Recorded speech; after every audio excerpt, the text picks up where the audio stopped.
Well, my parents were young Hungarians who left the old socialist Hungary to live in a freer country, in a democracy. My dad was working as a researcher in Montreal, Canada, and I was born there. So I spent the first couple of years of my childhood living abroad. And it really made me grow as a person, I think, also in later life. I felt that it would be good to work in politics, to help to draft better laws and to work for the sake of society. But then my parents told me, they're like, oh no, don't think about it, like, choose a normal job. So I became a doctor, and of course this is great. But I think that this calling for doing something more always prevailed in the background. I was one of those who entered adulthood or early adulthood during the financial crisis.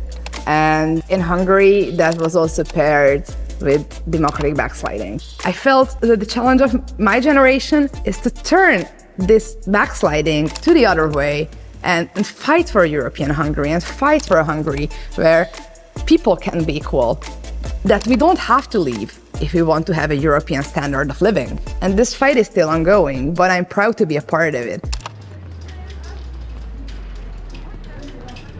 Dear colleagues, I have 90 seconds to describe to you why we stand zero chance of protecting our historic EU budget unless the Commission starts applying the rule of law conditionality immediately. Ever since I got elected, I felt that this is my mission to make Europe understand how deep and problematic the democratic backsliding in Hungary is. And we had absolutely no real tools to try to stop that.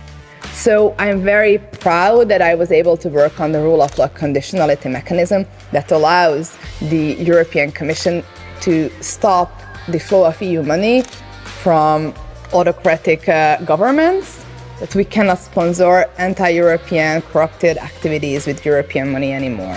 Direct EU funds to local governments, to NGOs, to people who need it the most, instead of funneling them through corrupted government that openly abuses them and tramples on EU's values. I feel that Europe is at a make or break moment. And I also hope that Europe realizes how strong we can be when we are united, when we speak with one voice. A community that advocates for rights and values on a global stage, but also has a strong economic agenda behind it.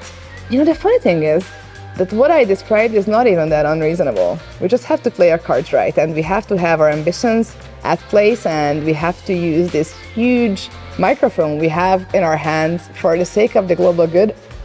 And it is all within reach, but Europe has to reform for that.